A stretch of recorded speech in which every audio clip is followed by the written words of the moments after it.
I mean, I agree with Derek. I think it's quite interesting that like it's so easily like I feel like first like psychology and these kind of studies, it does make sense that like you want to exaggerate your results because like one, you know that chances are people are not going to be able to reproduce it very easily. And like you probably have more to say when you have these kind of substantial results. And I think it was like 95% of them said like, oh, they had significant results, but then when they reproduced it, it was like 30% or something that actually did. So it's like they're not like they might not be like specifically calling them out, but they're kind of like saying that we need to have like a big rehaul of like how we even like approach these kind of questions. Yeah. Yeah. Seth and I do a lot of like trying to make our work as reproducible as possible. Like, what are some ideas? Like, if you wanted to reproduce something, like, what would be ideas that any of you have? They'd be like, well, and maybe you're either seeing in these studies that you're reading or not seeing that you think like, okay, we need to do that. Is there anything like that that you see, or what do you think? Mia, do you have any thoughts?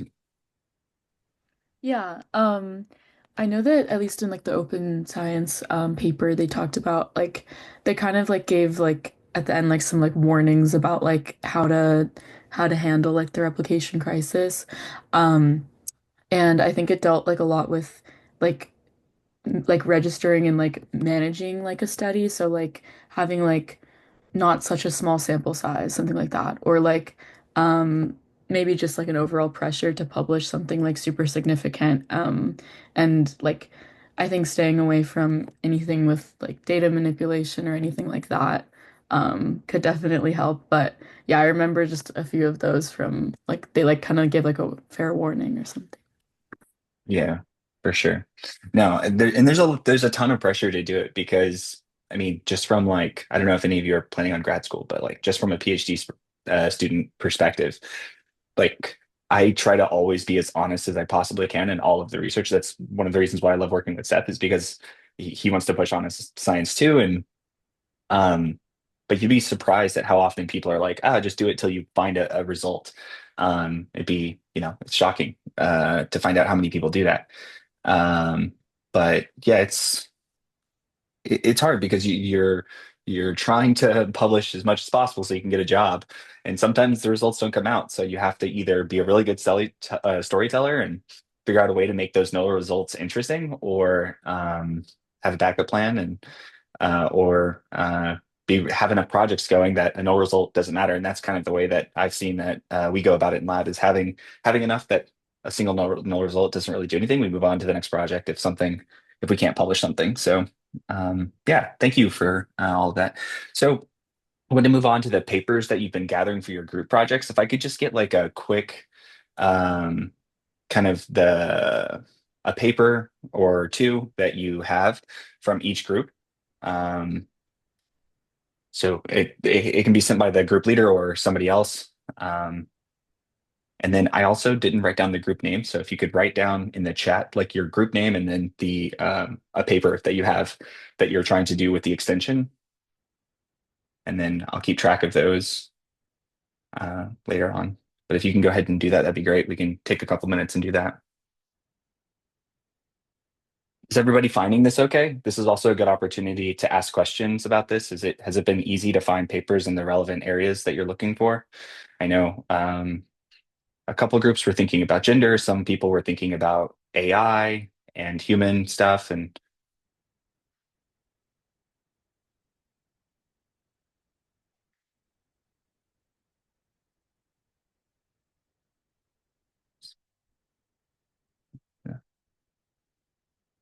Andrew, what was your group's name? Visualizers. Visualizers. That's a cool name. Okay.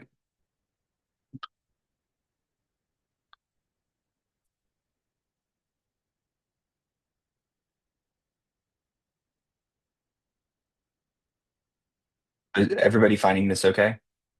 No problems so far? Know how to use the library tools and all that? Main chat, big three.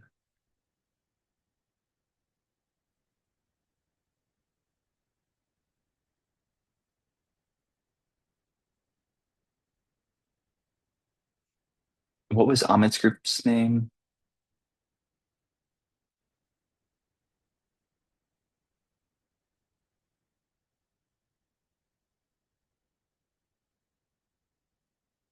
We still have a couple more.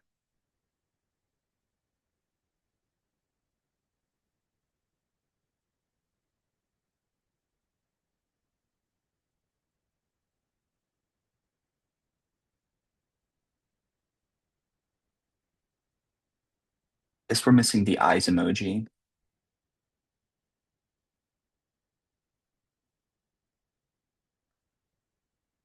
Or this one.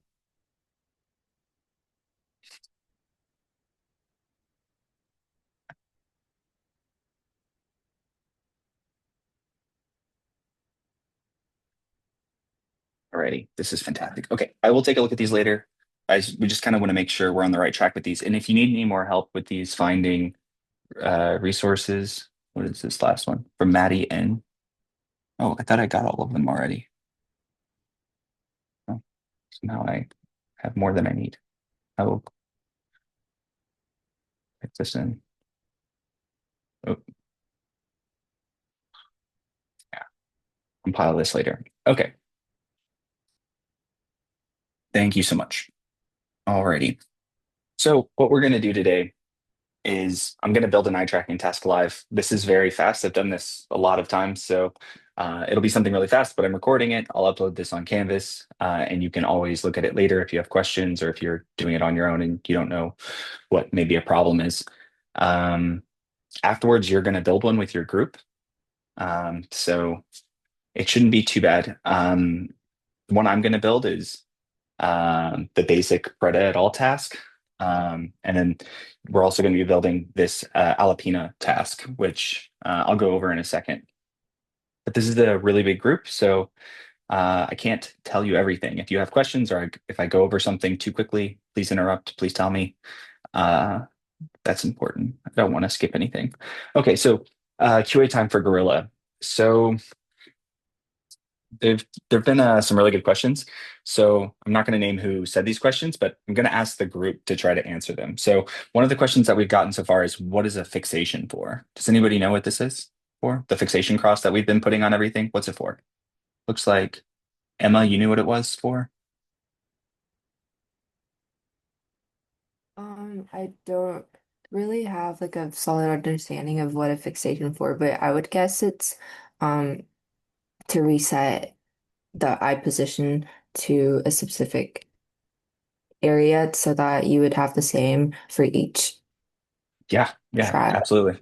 Yeah, perfect. Yep. It's putting your eyes in the middle of the screen. You can control a little bit. When you flash something on the screen, people like to look at it. So um, basic animal response. We like moving things. So cool. Fantastic. That's exactly what it's for. Okay, so how do you do timing and image selection? So if you want to be on the same screen and you have like timing and image selection, what do you do on Gorilla? I'm guessing this is towards Gorilla. Any any answers? Zach, what do we think?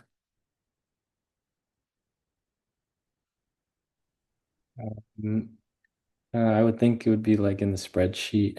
You could like randomize it, I guess. Spreadsheet.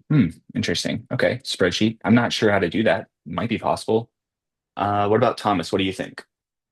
It might be possible, though, Zach. I'm not positive. Everybody kind of gets their own way of using Gorilla, and then sometimes there's paths unexplored. It's very possible that you could do it that way. Thomas, do you have any ideas? I think for timing, there are options in the screen section which can Yeah, allow you to change like how long something is presented for and how long the page will stay there until it moves on to the next section. yeah. Uh, that's how I would do it. Yep, screen section, and then control in the details, right? In the controls. Okay, yeah, that's exactly right. That's what I would do. But again, Zach, it might be possible doing the spreadsheet. I'm not sure. Um, okay, so and then I'm still somewhat confused about the scripts tab and the task builder, but I'm sure I'll understand its purpose and how to use it in the future.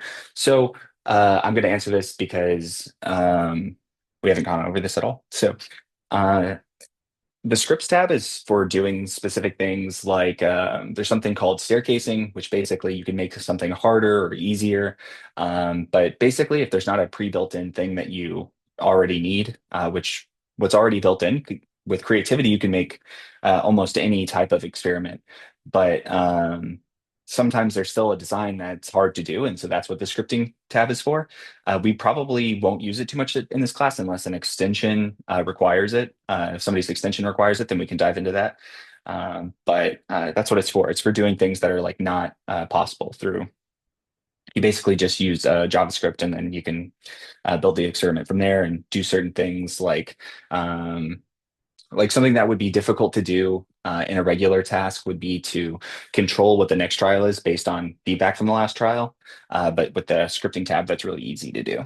So, and then I'm still confused about the difference between randomizing directly in the spreadsheet and repeating the test 16 times in the experiment builder. There's no difference between doing this. You could randomize in the spreadsheet and then make it a forced order and then do randomized on Gorilla. There's no difference at all between doing this. The one difference that it could make is that if you randomize directly in the spreadsheet, then you'd have to make a whole bunch of randomized spreadsheets.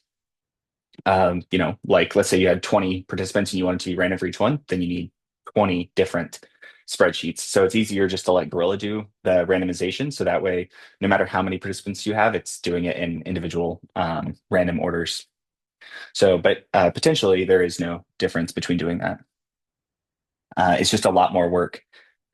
Generally speaking, when it comes to like repeating things, you don't want to repeat nodes, like build them multiple times because if one time you make one mistake, then that just increases the chances of human error. So if you can build something one time and have it repeat that same task over and over again, rather than building it 16 times, it's a lot more, a lot less likely that you made a mistake. So that would be my reasoning for not building it 16 times. But if that's what you wish, then you could. Okay, and then I believe that pre-displaying the button locations before each question would significantly decrease reaction time. I think this is true too. This isn't really a question. I just thought it was an interesting comment. Yeah, I agree. This is probably true. So, okay. So moving on, we're going to do a quick survey. Get things going. Okay. It's just 4 questions. Answer that real quick.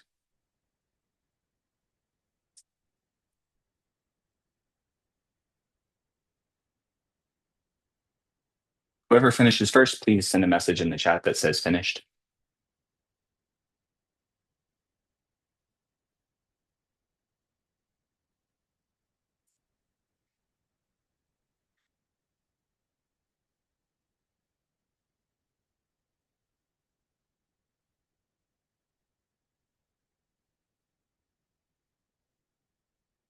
Then everybody else just like that message if you can. Or thumbs up that you're, yay, Jaden finished.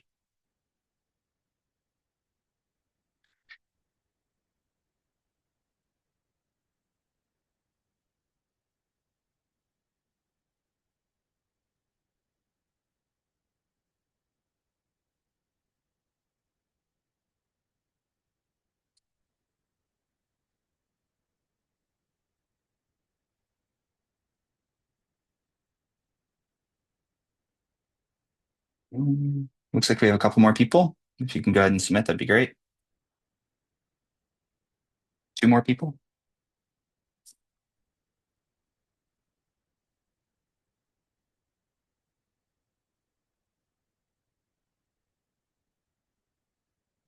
All right, fantastic. Thank you for doing that. Okay, so why did we do that? That was weird. Um,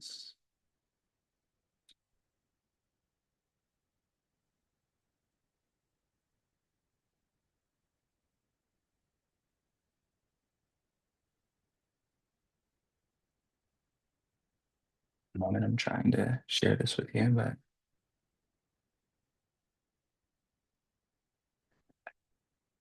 okay. So I wrote a script just to see this so we can talk about it a bit.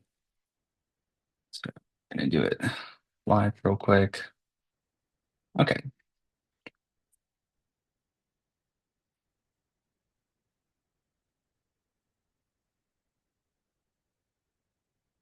Alrighty. So this is where we're at. So I'm going to go back to this real quick so we can all see. But basically, we're just trying to look and see what kind of, if there's any type of, if you're familiar with the Dunning-Kruger effect, kind of like where you're at as far as like how confident you feel, right? So if we use confidence and we try to understand your knowledge from that, it's just a little fun thing here. Does anybody know about the Dunning-Kruger effect? Can you explain it? How about Pranaya? Um, I don't really know what it is. Okay, cool. Yeah, oh, awesome. Well, this is a fun thing to learn. Does anybody know what it is? No? Oh, okay, cool. Wow. Okay. So Uh, sorry, who was that? I was gonna say, is it when you give like someone like a really easy answer, like a really low low and a really high high, and then you ask them like a regular question to see where that falls? Not quite, but that is what that is. Some of the questions were really high and really low on that survey. Yeah.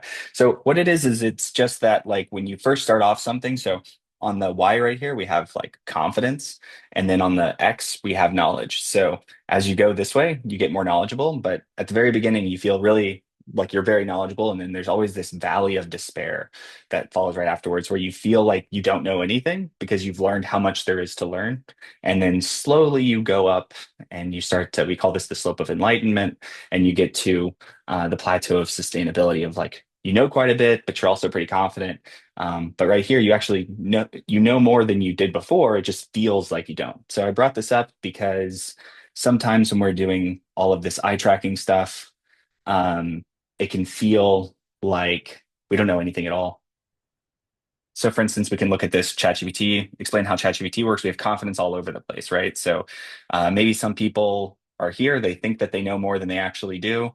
Um, but if they learn more, they'd find out that they don't know much, or maybe they really are, they're experts or something like that. But we have people all over the place. Whereas it goes to like making a peanut butter and jelly sandwich without a recipe, um, everybody's super confident about that.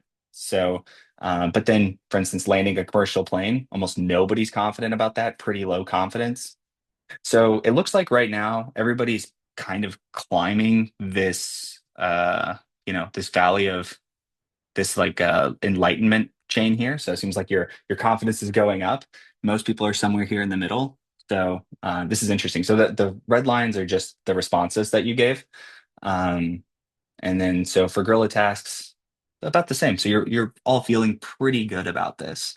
That's good. Some people are feeling like they don't know anything. That's okay. You're probably just in the valley of despair, and you're probably a lot better than you were a few weeks ago. So you're definitely better than you were a few weeks ago. So don't fret, you'll get better. That's the message there. Okay. So back to slides. Alrighty.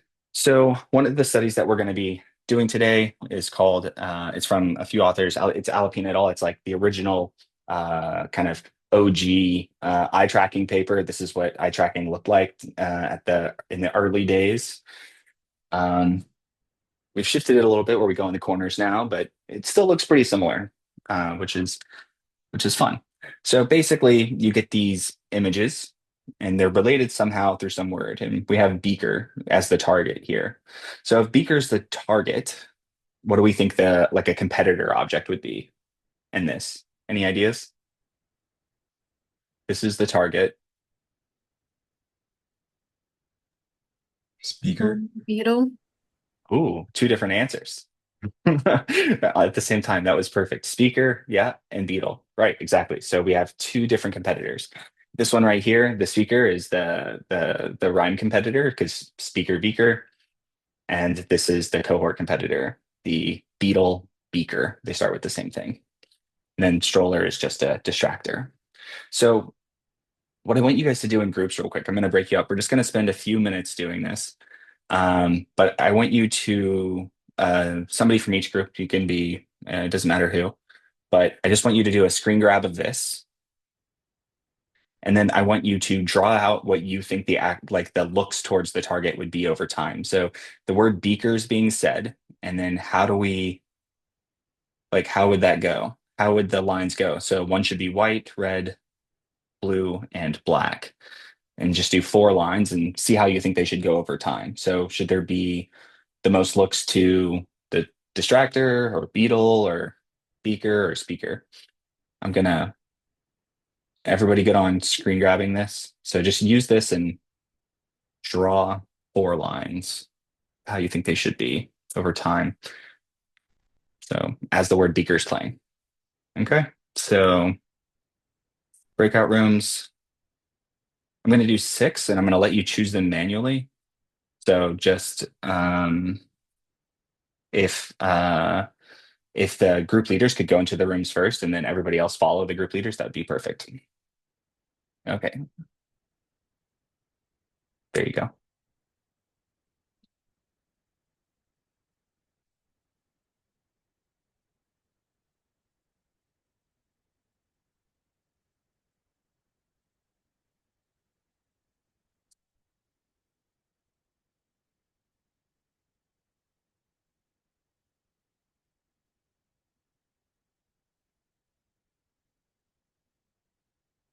Looks like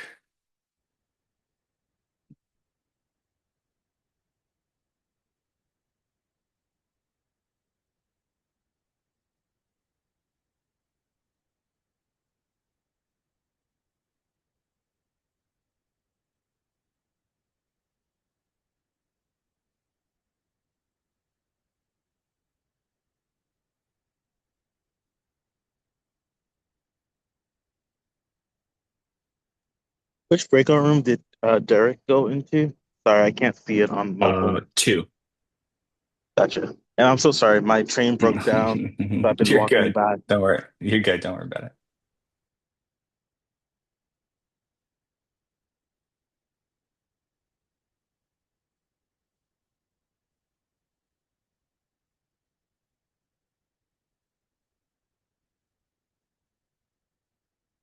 Emma, are you having an issue? Yeah, I joined a room with another group leader, so I'm just You switching. just go to group or room 4. Yeah. Or Okay. you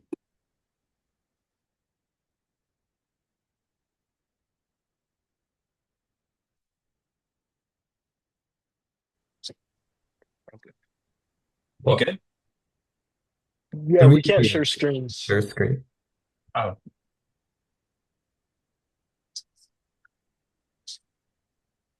there you go. That should work. Cool, I Thank got you. it. Good. Okay. Thank you.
Alrighty, can we have group go first?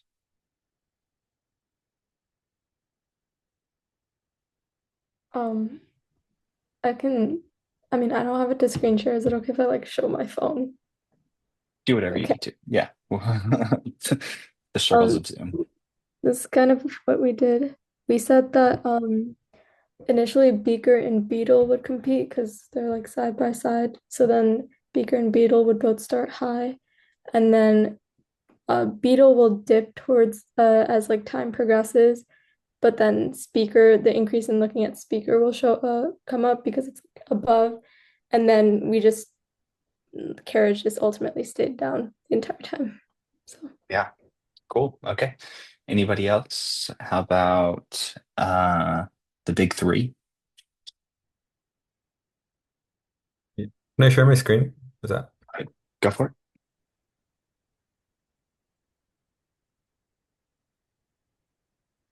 Yeah, so that's kind of how it looked for the target. We didn't know if it was supposed to start at zero, but Hmm. for Beaker, Not like sure. it was the one that would have like the most constant since that's what we're looking for.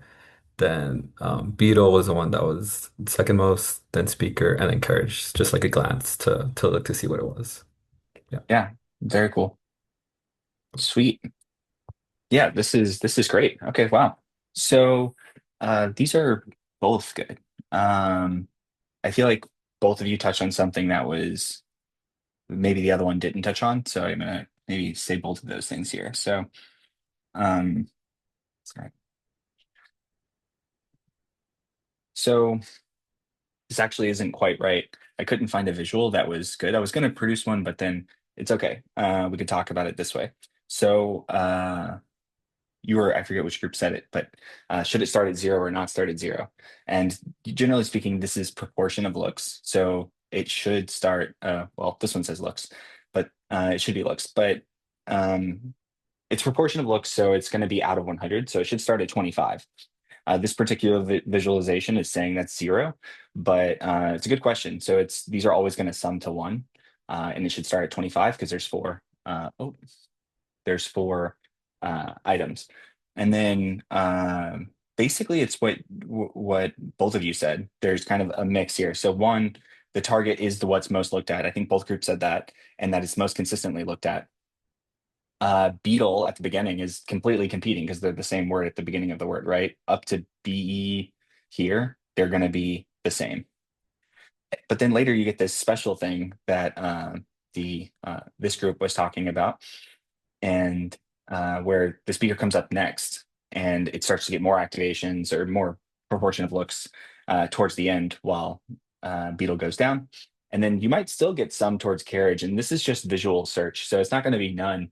But it was like you expected. There's a little bit still happening. People aren't looking at nothing. But yeah, so basically that. But yeah, it should start at 25% and kind of go up, up, and then the carriage should go down, but this is the basic trend. Another way of thinking about it.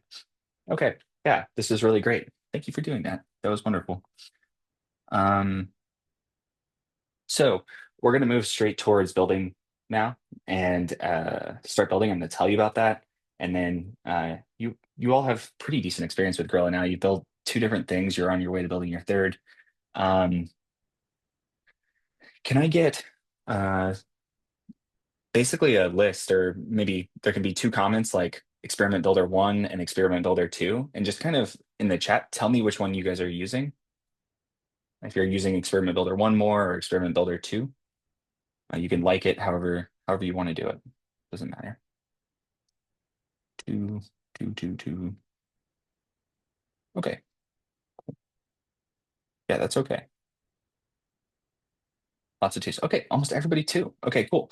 So I'm still going to do this just in case you decide to use one, but or I'll leave it up here. I'll explain what this is just so you know. So if you want to use Experiment Builder 1, uh, you need to go to, oh, I'll go ahead and send this to you. So this is you need to get permissions to do this. So in Experiment Builder 1, you basically have to ask for beta permission. So I'm requesting support with, and then you use the beta feature for Task Builder 1, and then choose eye tracker 2. You have to do this because it was a beta feature. But still just want to make sure that you have access if you're doing it this way, because one of the tasks today is in Experiment Builder 1, so you're going to want to do that.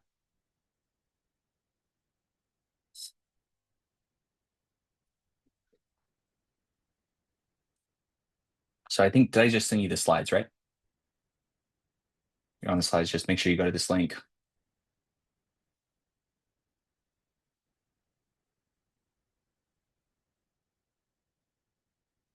Yeah, go to this link and just do this. You'll need to have permissions here. Whether you do it now or later, it'll still need to be done. So, okay. So I'm going to move on. Is everybody, it was the link that I just sent, did it work at least? Yeah, okay, you're all on it. Okay, we're good. Sweet. So it'll just look like this. Requesting help with beta feature, and then eye tracker 2, and then I understand, submit, and you're good.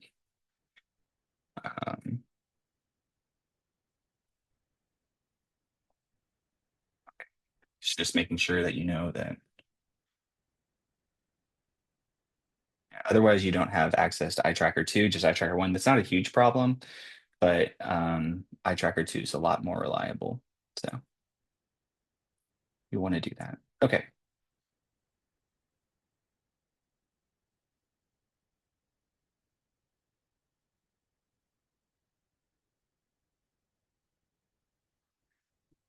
Okay, so when we're looking at Gorilla, we kind of have these 3 levels of thinking that I want all of you to be kind of aware of while we're doing it. One is this kind of larger experiment level. We haven't asked you to do too much of that yet, but you will be when you're building your actual experiments for this next Gorilla assignment. And then you have this like level 2, which is the tasks themselves. That's what you have been working on. You've been building individual tasks. You built a Stroop task, and then a 2-force identification task. And then lastly, kind of within that, you have displays. And displays have their own different things. And this is true for, I'm trying to talk across both Experiment Builder 1 and 2. It's pretty much the same. It's just that Experiment Builder 2 just kind of has a nicer skin on it, but they have basically the same functionality and the terms are the same. So it should be pretty much the same. So yeah, this is the link I just sent you. And then next, what we're going to be looking at is this kind of big level 1 thing. So what I'd like all of you to do is to go to this link on slide 17. And under here, you're going to find a page that looks just like this on the right, where it says ET calibration, efficient headphone screen, eye tracking summer class, eye tracking task, informed consent. Okay. And then in another tab, I want you to create a project. So what that will look like on Gorilla. So you're just going to go to projects. You're going to see the inside of my Gorilla, and you're going to be thankful that you don't have as many things as I do. Basically, you just create a new project, name it however you want. I'm going to name it this one as example tutorial. Let's have fun with it. Tortilla. Let's call it an example tortilla. Okay, tortilla. Okay, sweet. So this pops up when you're under projects. Now we can keep going back and forth between here. Where we have this example that I just created, and this will store everything. And some of you shared projects with me this way. And so I know that some of you know how to do it, but some of you shared the individual tasks. So that's okay too. And these are the levels that I was talking about, right? So level 1, experiments, level 2, task, and then within tasks, there's that level 3. So once you have that, can you all send me a message just once you created a project called example, whatever you want? Name.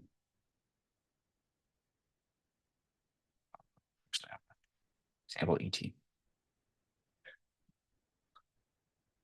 As far as names go, I mean, the ones of you that are in coding classes, use informative names if you can. I try to use informative ones that make me laugh because there's too many experiments that I have to do.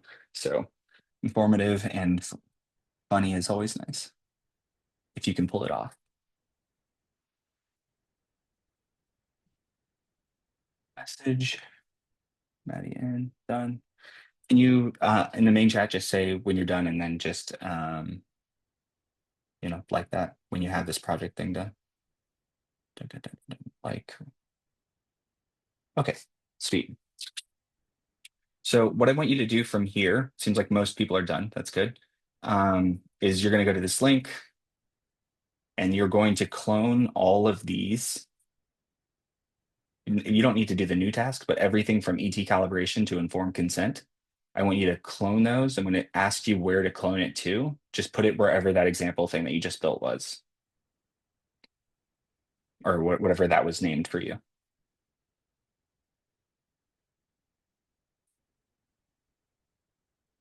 Okay. And then this time, send me a message that says finished.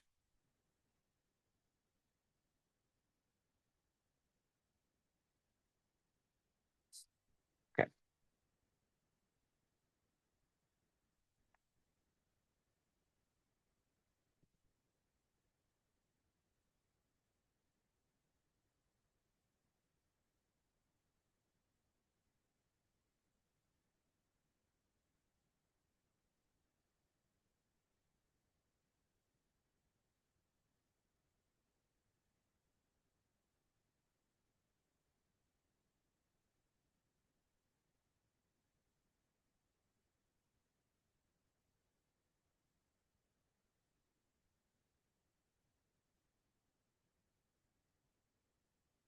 Okay. So I think we should be getting close. I'm going to start talking about this ET calibration now. But basically, we have these tasks plus create. We have legacy tools, experiment builder one. If you do want to build an experiment builder one task, if you prefer that, because you're going to see that today, then you can just create new. Can you see this pop up on my screen? Yeah. Okay. Good. And then legacy tools, task builder one. You're ready to go. That's it. And again, it's the same functionality as the other one. Basically, it's just a little bit of a different user page. And also the help page doesn't work anymore. They won't help you if you're building on that anymore. So kind of rough, but they have more tools on the older one because they haven't converted everything over yet. So it can be a little, you kind of have to know both. You don't really have a choice. Maybe one day they'll finish with Gorilla 2, but they have a very small team of people working. So, okay. So yeah, let's talk about this ET calibration. This is a really fun one. So basically, there's just 3 screens. One is instructions, one is an eye tracking calibration. The other is just a finishing up screen. So what we have here, I'm going to preview it real quick to show you what it looks like. This is fine. So my screen will start to turn on as soon as you can look up here where it says App Gorilla, and it'll say that my camera is turning on. There we go, camera in use. Now you can see 2 of me. That's terrible. So basically, you can see these blue dots on my face here. Yeah. Yeah, okay, good. So basically, this is the eye tracker. So this is the webcam basically mapping out my face and making sure it knows where my eyes look over time.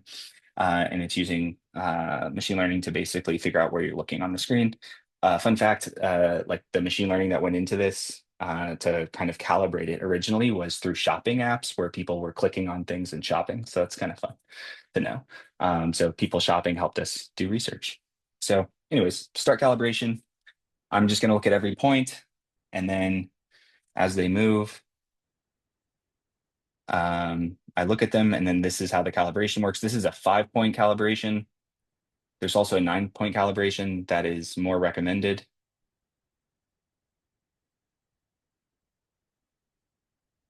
Okay. So you can kind of see this. Now let's have some fun a little bit so we can see what's going on inside of it. That's a lot more fun. So we can go to calibration settings down here, and then we can turn on, I want the dot to show so you can see a little bit more of what's going on. So I'm going to edit this, and then I'm going to change it so that I have the dot showing, because that's fun. And then we'll also get a validation plot when we're done. Okay, sweet. So then we'll preview this. Again, my camera use will turn on up in the corner. If you've never done it before, then it will have to ask for your permissions to do it. Start calibration. And then now we're going to be able to see where my eye is looking. If you see that little red dot,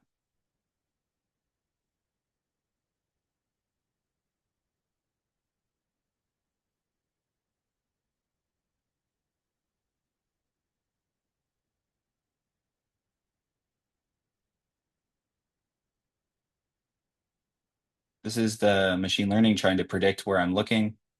I am just looking at the dot, but that red dot actually kind of makes me look at it. So that's a little confusing as well. Okay, so not great calibration. This is almost perfect calibration. This is good calibration. These are terrible calibrations. My lighting in here is quite low. Could be better. But this one's pretty good. These are both pretty terrible, but that's okay. So return to configuration, but a cool little feature anyways, just so you know. Okay, so I find that fun anyways. Okay, so when we're going through all of these, this is the main experiment build that we have here. We're gonna have a couple things before the actual eye tracking calibration. We wanna have that so that the tool is calibrated and we know where people are looking means something. The randomizing people into different spreadsheets if you need, we did on this one. So you can kind of split them off randomly, 50-50, and then you finish. And it's that simple. But before the experiment, we often have certain things that we do. So for instance, one that you saw was that eye tracking calibration. This is really important just to make sure that where you're getting the fixations actually means something. You don't want to just have no calibration at all. Then we also have like an efficient headphone screening. It's not quite pleasant to do, but it helps screen out people that are either not using audio or people that have really low quality audio. And a lot of this, if we're using, you can imagine if we're using something in a second language that's hard for people to hear, we want to make sure it's as clear as possible. So this is just to get rid of participants that don't have good headphones. And then always we start with informed consent. Make sure that you're consenting them before they participate. And you cloned all of those, so you're welcome to use those as you will. Change the names and them, stuff like that, change the functionality, that's fine. So you just cloned all of those, you'll have them, you can use them in your experiments when you're ready.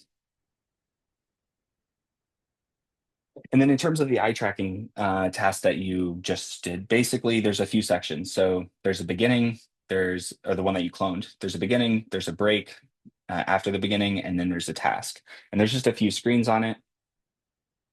Some notable things that you want to keep track of are when you turn on the eye tracker and when you turn it off. I'm going to say this again today because this is the #1 problem that groups have in this class when there's something broken. The eye tracker is not turned off.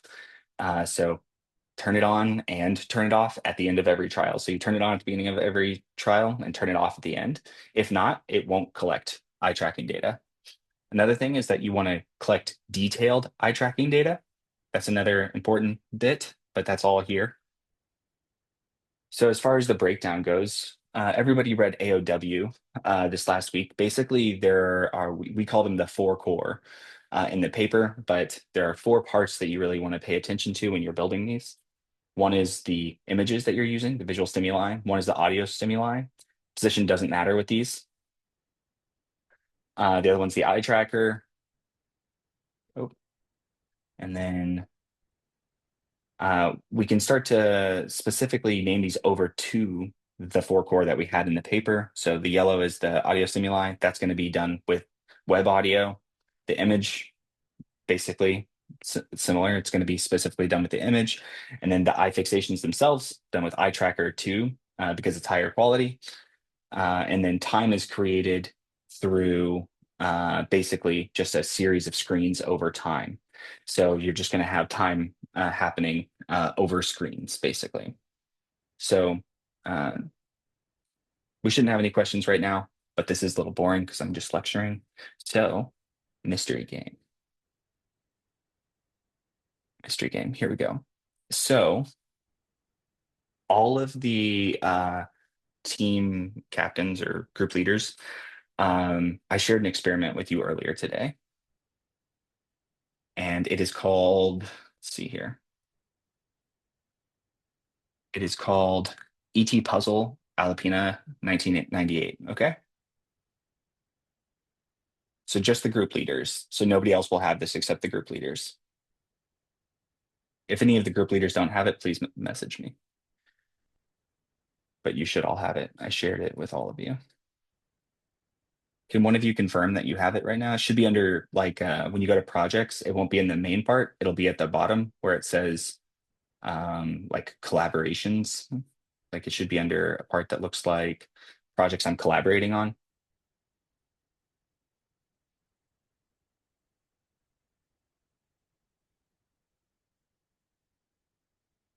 I found it. Thank you. Sorry.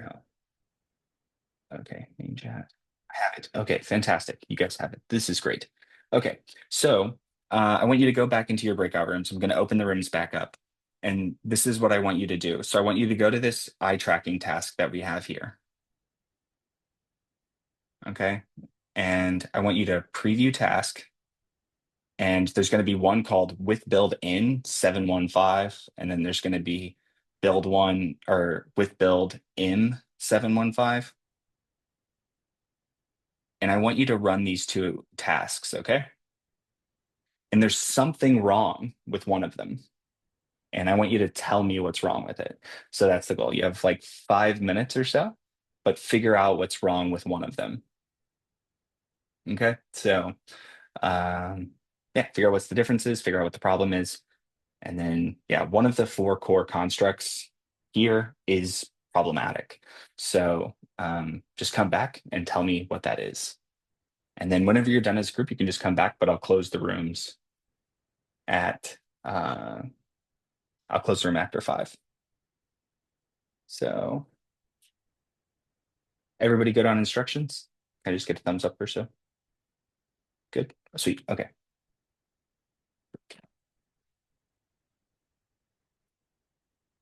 Okay, go into the same rooms you were in.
you figure it out?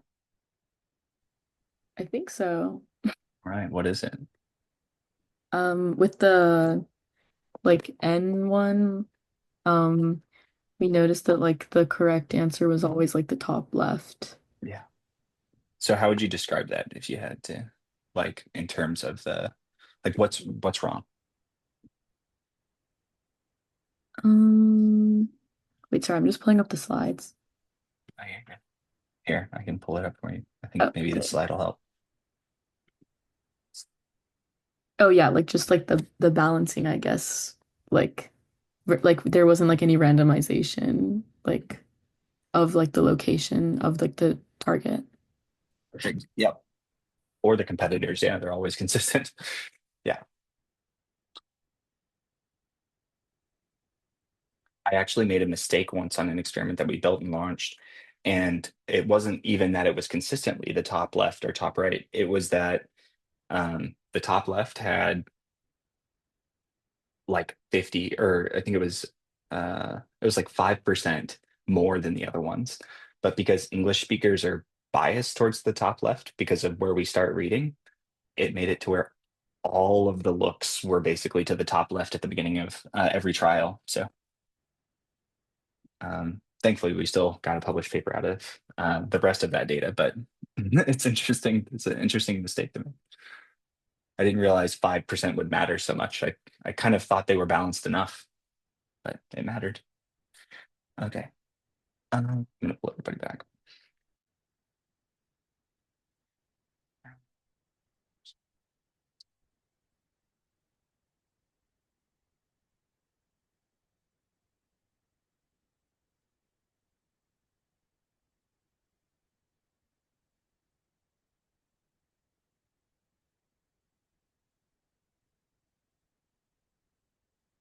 And did your group figure it out?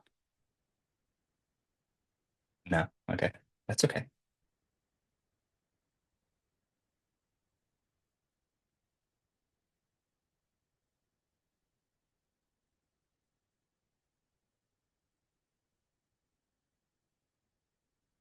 Emma, did your group figure it out?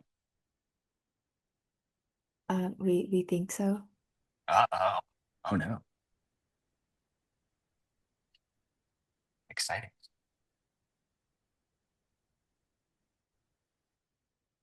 Has anybody seen The Residents yet on Netflix? It's a mystery. It's very good. Highly recommend.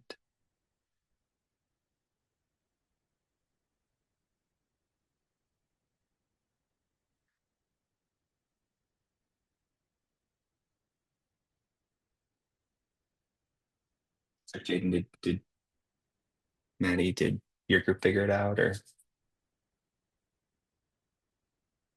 Oh, I think we tried to do one. We didn't have time to get to the other one, but for the one that we looked at, it looked fine to us, I think. So we're gonna assume that it was the other one that had okay. issues.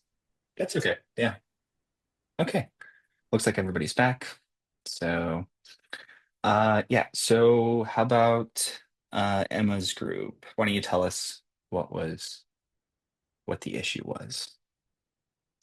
Yeah, so we think the first one that we did, all of the target stimuli that you would have to click on would be on the upper left corner, and so they're all always at the same position. But for the second one, I think they might be randomized, but we still found that most of them were still at the bottom two corners, but the first one was definitely constant. Yeah. Okay, cool. What kind of problem do you think that might cause?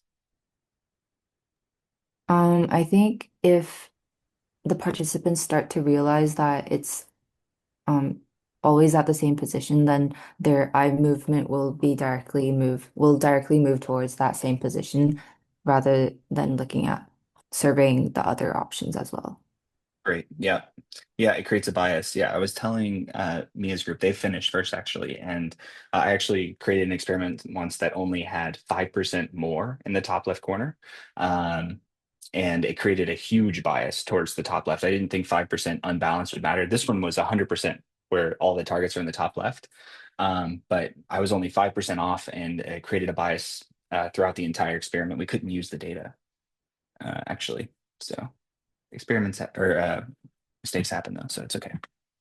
Okay, so yeah, so this is a quantile issue, right? So basically, it wasn't balanced across the quantiles. Instead, the target's always in the top left, and I think the competitor one's always in the top right, competitor two's in the bottom left, and the distractor's always at the bottom right, I believe. I'm not positive, but it's one of those. They're constant.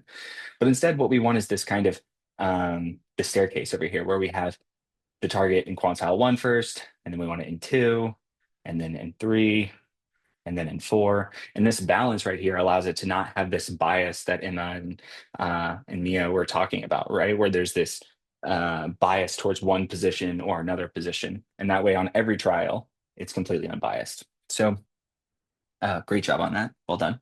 Sorry for the group that didn't have time. But basically, we just want to staircase these over. And I'm going to build this in real time in just a moment. But I just wanted to bring this up because it's something that you want to make sure when you're building it yourself and you know the internals. It might not seem obvious that one of them is, but this is something that having somebody pilot it for you, they'll notice. So if they start to see that it's that way, then it's something to pay attention to. So moving on to the next thing. So again, I said this a minute ago, but when we're inside the eye tracker, we want to make sure it starts on the first screen and turns off on the last screen. This is extremely important. So that's 1 on the first screen and 0 on the last screen. As far as like recording, we also want detailed eye tracking data. That's really important. Otherwise, it's just percentages of how much they look instead of time series. So these are the two things we really want to make sure of. Again, you don't need to take notes here. This is all recorded. You can come back to this video. But and then as far as calibration goes, 9 points better. I showed you how to do the calibration a minute ago. You already have that task. You can clone it and put it into your experiments when you're ready to go later in the semester. So you have that now and you can just do it and take it. All of those also, just so you know, all of the experiment that you read for Art of Wrangling, all of that experiment is clonable. So any part of it that you want to just clone off of, you can. I gave you these, but you can go to the link inside of there that goes to the shared materials and it has everything. I don't know if any of you took a look at that, but they're all there. It's all completely open for reproducibility, right? So, okay. So now I'm going to build the experiment. I'm going to try to do it. I'm going to time myself. I don't know how fast I can do it, but I'm going to try my best to do it as quickly as possible, but still keep it clear. So start a timer now. Okay. So basically, again, no need for notes. I'm going to describe what I'm doing while I'm doing it. If somebody's raising their hand, somebody else speak up. I'm not going to be able to look at everybody at the same time. I'm going to make mistakes while I do this. Part of this this journey of building experiments, you're just going to mess up, right? You have to tinker with it. You have to mess with it and fix it. You're not going to build it right the first time. And then after this, you and your group will build one as well. So there's no need to do this right now, but afterwards, you're going to download this and you have all the materials to build it yourself. So, and I'll give you instructions on that later, so we don't need to go too fast on that. But yeah, here we go. So we'll just do create new. Oh, under here. I'm going to do it in the legacy tooling because that's what we already have. I'm going to build it from scratch for you guys, just so you have it in case you have questions later. This is basically the same in Task Builder 2.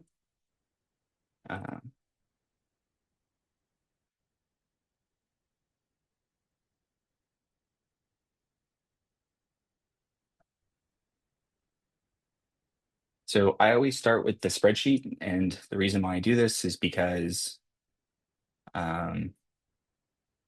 it kind of builds out everything else from there. So this is the spreadsheet.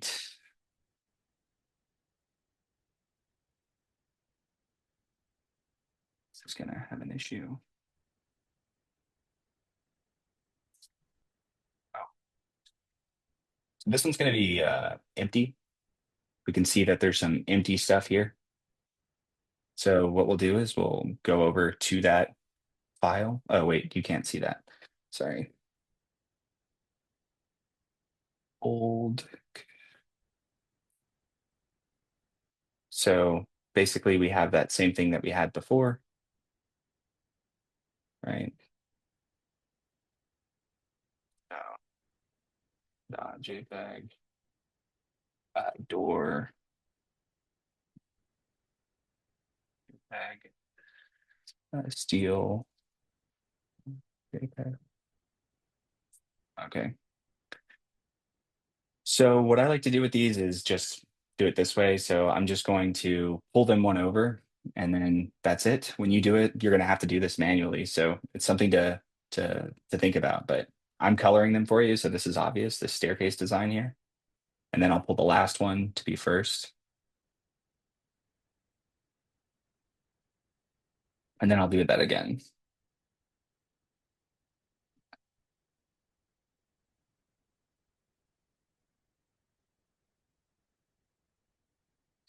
It's just that fast. So we have red all in a row, blue, green, black, black, green, blue. And then this will balance it so that our quantiles are actually correct. So save that. Reshare to the other one. So that's ready to go. Sheet.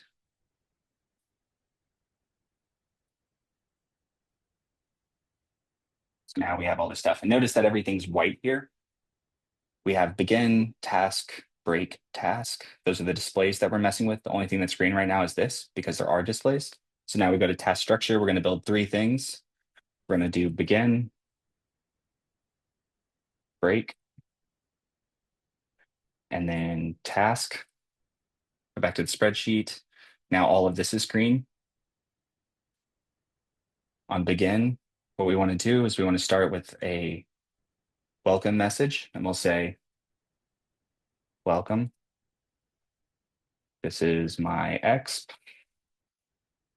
It is a little boring. Please don't complain. Okay. So we have that. On the next thing, under begin, when you're having an eye tracking task, you always want to have a screen on an eye tracking task that actually initializes the webcam. The purpose of this screen is simply to initialize. You don't actually care about anything else that's going on besides the fact that you are initializing it. The reason this is because if there's a permissions issue, you don't want that to happen during your trials. You want it to happen beforehand. So I'll add 2 things here. I'll add an eye tracking module like I just did, and then a screen time limit. So those are the 2 things I have. I'll go down here under eye tracking settings. I know that I want to record, so I don't need to change this. So use in record mode, you have to fill this out, either record or calibration. And then you want this to be detailed. So record detailed, done. And we're good to go on that. For this, we'll do 3,000, we'll do 5,000 milliseconds, and then display countdown for last 3,000. Okay, that's just 3 seconds. Okay, so this is good. If we want to go ahead and preview it to see how we're doing so far, we can. Welcome, this is my ex. It's a little boring. Please don't complain. Fantastic. I make a spelling mistake here. Sorry about that. Okay, so we're good to go. It's all working. Back to editor. So change this to, no, we'll change it to 4. Sorry. A little indecisive. So under this break screen, we can just say press continue to move to continue to start experiment. Okay, good. And then now we're on to our main task. So this should be good to go. Everything should be working.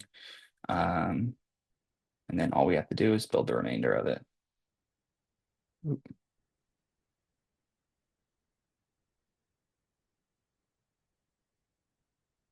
Yeah, it's newer. Okay, good. Launch, good to go. 3. It's going to pause because it's trying to turn on the camera. Press continue to start. All right, good. Everything's working just as we planned. Now here, we'll start with the fixation cross. We will add a blank screen. Under the blank screen, edit layout, we'll add a few zones. So 1, 2, 3, 4.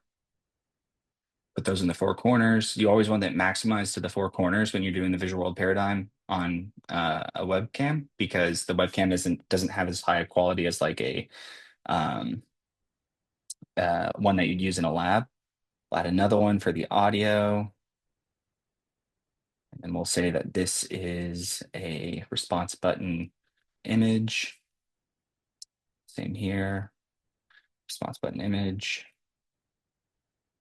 Response button image. Response button image. Okay. And then this one will be in audio. So this will just be web audio. Done. So under here, under each one of these, we need to say which quantile it is. So we'll go back to the spreadsheet and look at this again. So we have quantile 1, 2, 3, 4. Right now, they are, let me delete these so they're out of the way.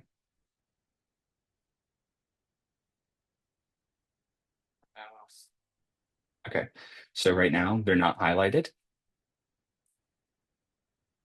And we will call this quantile 1.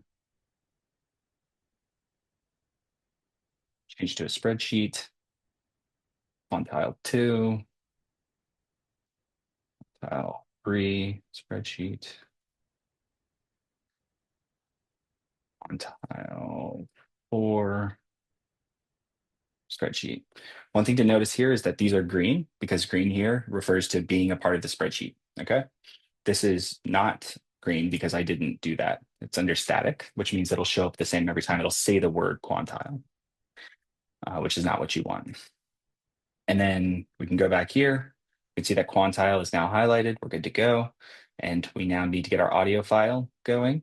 So this will be audio, all caps, audio file, one word. And then I think we are good to go. So if we want to go under advanced options, so it blank, hide button border. I don't care if there's a button. Hide button after press, allow limited response, do not advanced screen. We do want this. So we want this because we don't want them to be able to click it during this screen.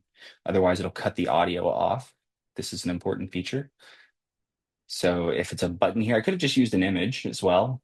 If I wanted to, that wasn't clickable, but it might look a little odd that it's transitioning between two things.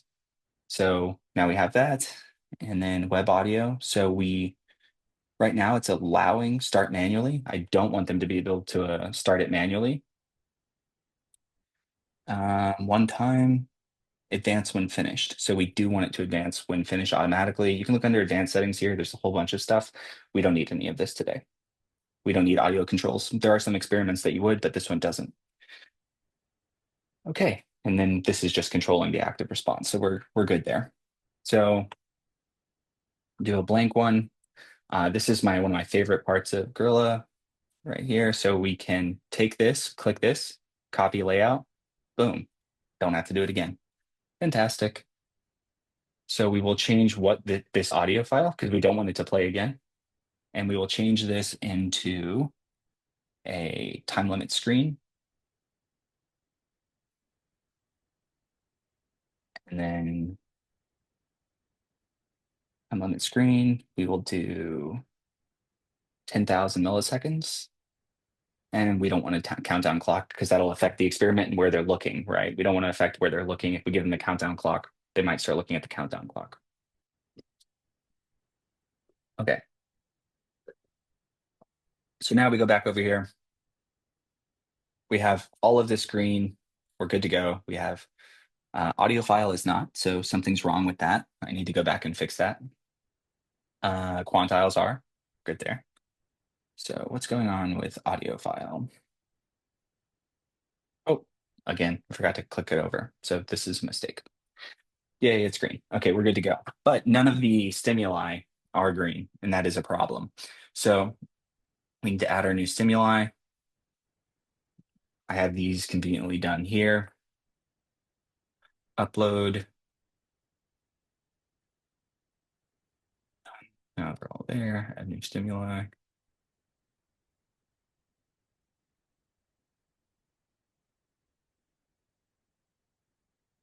These guys. Upload.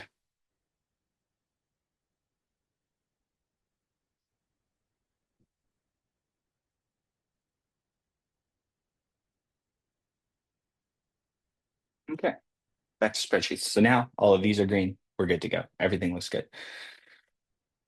So I have a notes thing here. You can always put extra stuff in the spreadsheet, but you can never add it after the experiment. So that's nice to know. Note again, we have the quantiles 1, 2, 3, 4, and we also have what these things are. So there's a target, competitor, competitor, distractor.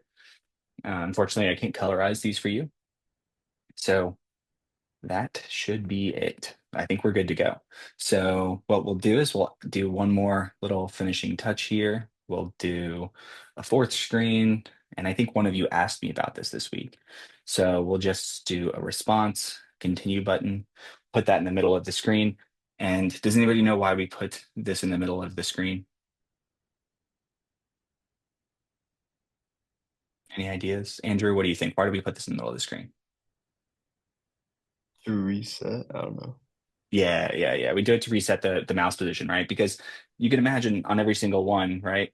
If the mouse is here, then they have a bias towards clicking that one. If we make them move it back to the center, then there's no bias in any specific direction when they go to click the next one. So yeah, that's it. You got it. Okay, so update. One, always try to make these informative. First build of the experiment. All right. And then stop, share sound, share. Okay, so maybe task, good, launch. All right, let's see how we did. It's my experiment, it's a little boring, please don't complain. Good. We got our this on. It's doing an odd countdown thing, but it's okay. It's trying to turn it on. Bear. All right, we select the bear. Yay, we did it. Uh-oh, something's going on. It's not allowing it. So something's going on. These are all selected. So we can go back here and we can see what's going on. So advanced buttons, and then button.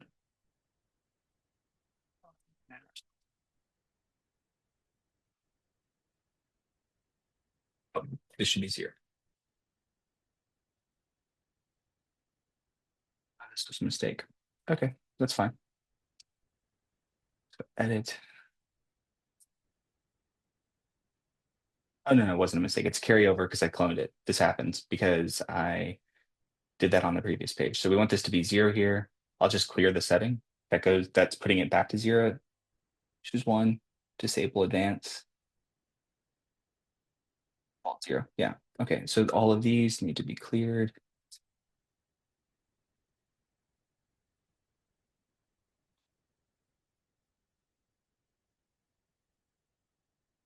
Right. If we're better now. Turning on the eye tracker, good to go. Select the bear. There we go. Next, good. Select the beaker. Okay. Beaker, good. Select the bear. Good. Select the steel. Select the door. Good. All right. All right. So this took me about 15 minutes with explanations, so it's not too bad. Okay, so that's it. Once you have this, you can commit it, update to change selection criteria button. Informative. Go back here, create new, create, and then we can add our experiment. We can add the node to our experiment actually. So that's the whole thing. So task, and then you go down and select it. Eye tracking task, example task ET, that's what I called it. Okay, so start, finish, questionnaire, project, do a different one, informed consent. So look, now we have basically a functional experiment. We don't have all of the bells and whistles. We could have other things. So for instance, we could do the ET calibration, make sure that we're getting decent quality data. We can put that in there. And that's it. We want Cody assignment 1, AOW. Efficient headphone screening also ensures good quality data. And we are good to go. Update experiment. And now when you do it, it'll run through every single one of these. You can preview it. We're not going to go through the whole thing, but basically this is the online consent. You have to click all this stuff, move on, skip remaining trials. This is the audio, or this is the eye tracker. We can also skip this. You know what that is already. This is the headphone check. Press space to continue. The design of this was just so that, like, basically if they don't have audio on, they can't hear instructions. Nobody tells them. It doesn't say anywhere to hit space. You have to listen to audio to know. Press space to continue. And then when you do, it continues forwards. And then here there's an actual headphone check. Skip past that. And then we move on to our little experiment that we just built. So that is it. Now we are going to have you guys build them. We have about bear. Okay. So not too bad. I think we did okay. So we're going to take about 20 minutes to do this. And this is what you're going to do. Right here in this Google Drive, this is the Gorilla tutorial. You have the visual stimuli, the audio stimuli, the spreadsheet. I have already filled it out for you. You don't have to do what I did. So yay. Made it a little easier on you there. But basically, it needs to have 4 components: consent, headphone, eye tracking. You can start from scratch. You can clone the experiment from earlier, change the stimuli, whichever way you want to do it. Doesn't matter to me. They're both completely valid options. You can build it from scratch and an experiment builder too, if you like. That's fine too. So I'm not gonna. Is there any questions at this point? I didn't get interrupted at all, and I get that it's hard to interrupt while somebody's doing something. Were there any questions about that? You can go back and watch it when you're actually building. It's not a big deal. Any questions? Seem pretty clear, easy enough, not too intimidated. Good, bad, ugly.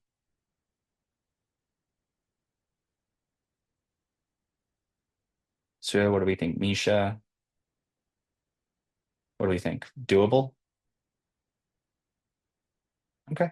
Charlie? Good. Okay. Okay. Fantastic. Okay. Alrighty. So I'm going to open the rooms back up, and then I'm going to give you about 15, 20 minutes. If you're done early, then come back, and if you've already finished this, that's fine. But that's it. I'm going to open the rooms now. Breakout rooms. Just go into the same rooms you were in.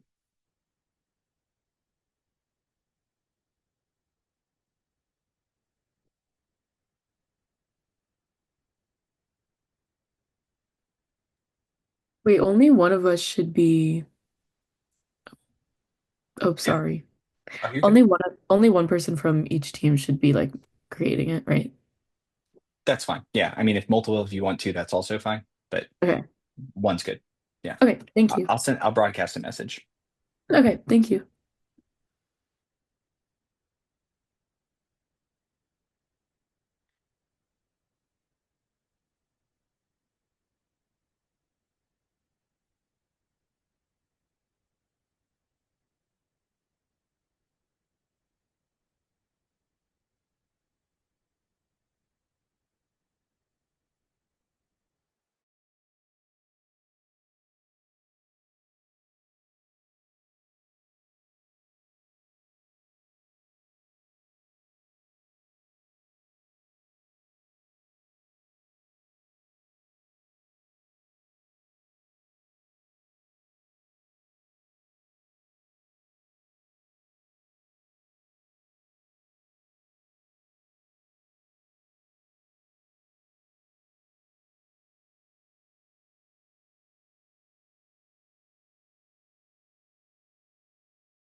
Replay this. Sorry. Yeah. The Pareto study that um, is in the art of wrangling. That study, it's very odd that there's a center image. That's not normal. Most visual world paradigm studies do not have a center image. So yeah, after you deleted that, then I guess you're close. Okay. Anybody else who hasn't talked today? Let's see. Ahmed, how are you? How did the experiment building go? Oh, can't hear you.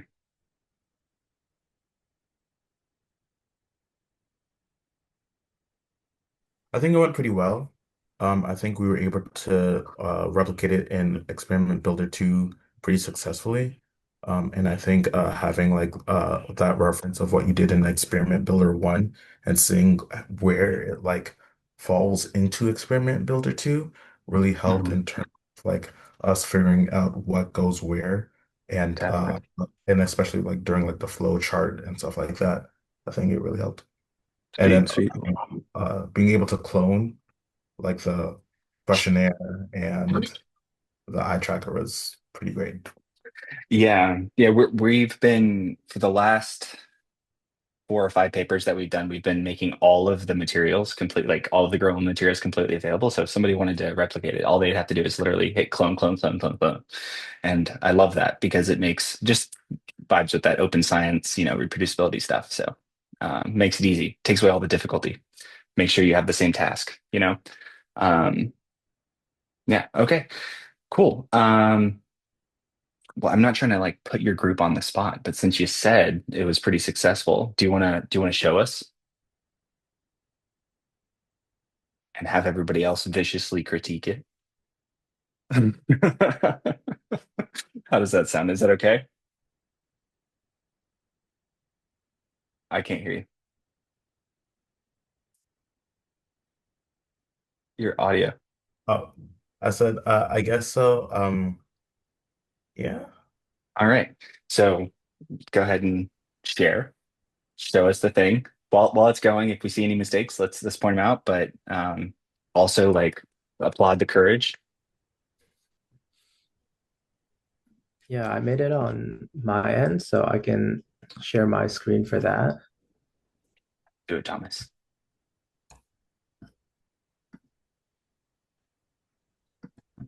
Okay. Can you see my screen? Yeah. All right, we didn't have a chance to test it out or anything, so That's we okay. don't know if it'll work completely, but we That's tried all to right. get all of the parts in.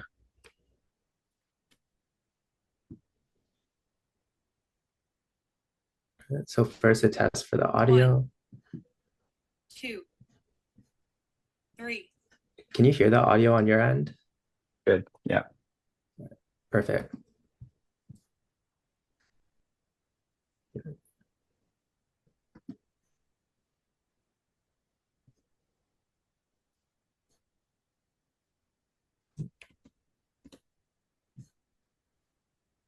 Oh, I think there might be an issue with the screens. Live fixing. I love it. I think we need to have the audio clip automatically play. Yeah. Yeah. Yeah. And then the screen should advance.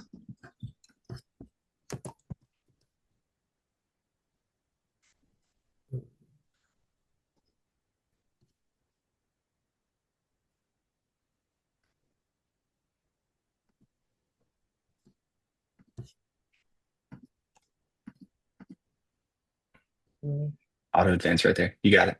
Auto Right down advance. there. Yeah, you got it. Yeah.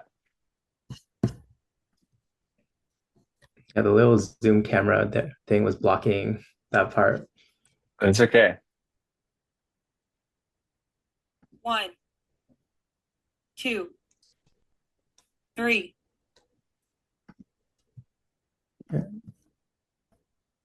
Select the bear. Select the bear. Good.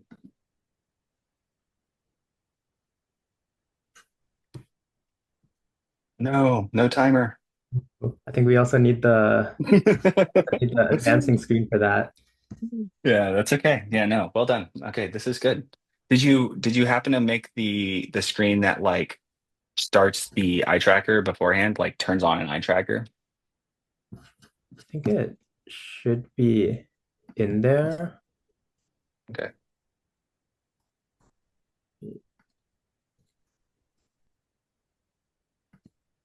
Let me see if it's connected properly. This one, eye tracking calibration. I'm not sure Well, you, why you it's you want it before. You want like a screen before the task that does it. Like, do you remember? Let me force share this real quick. I'm gonna go over top of you real quick. So yeah. when you have this, what you want to do is, it's experiment builder one style. Sorry, that's my dog. Oh, well, I don't actually see it. But when you go into this task right here, oh, geez. Okay, never mind. I thought that I could do this quickly, but I'm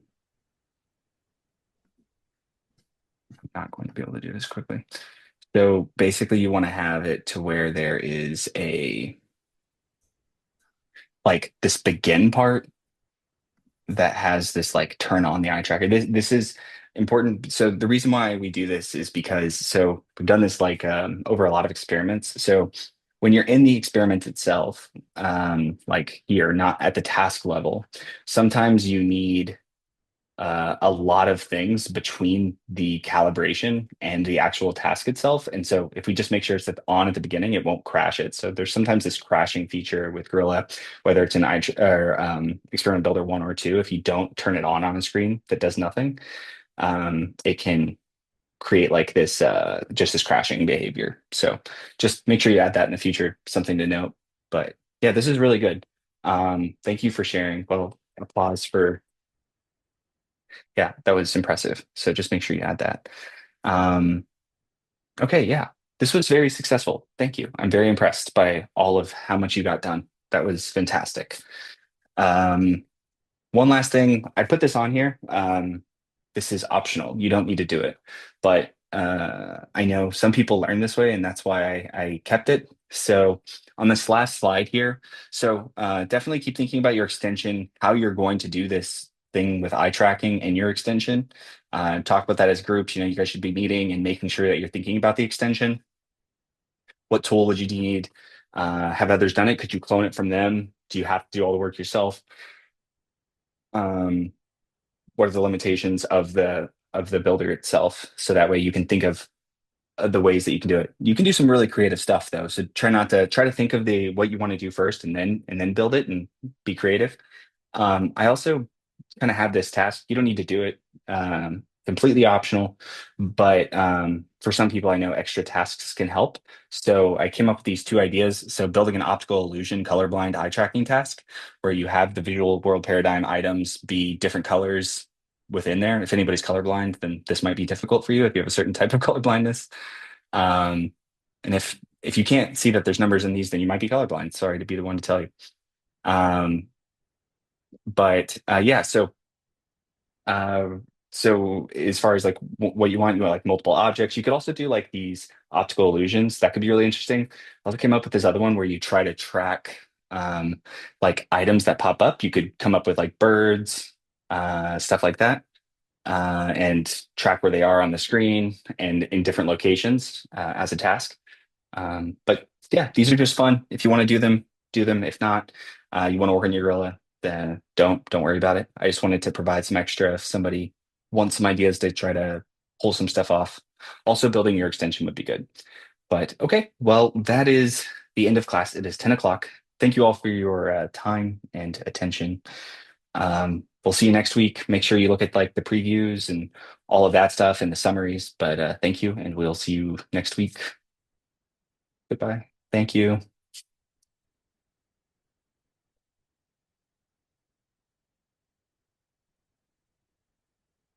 Questions?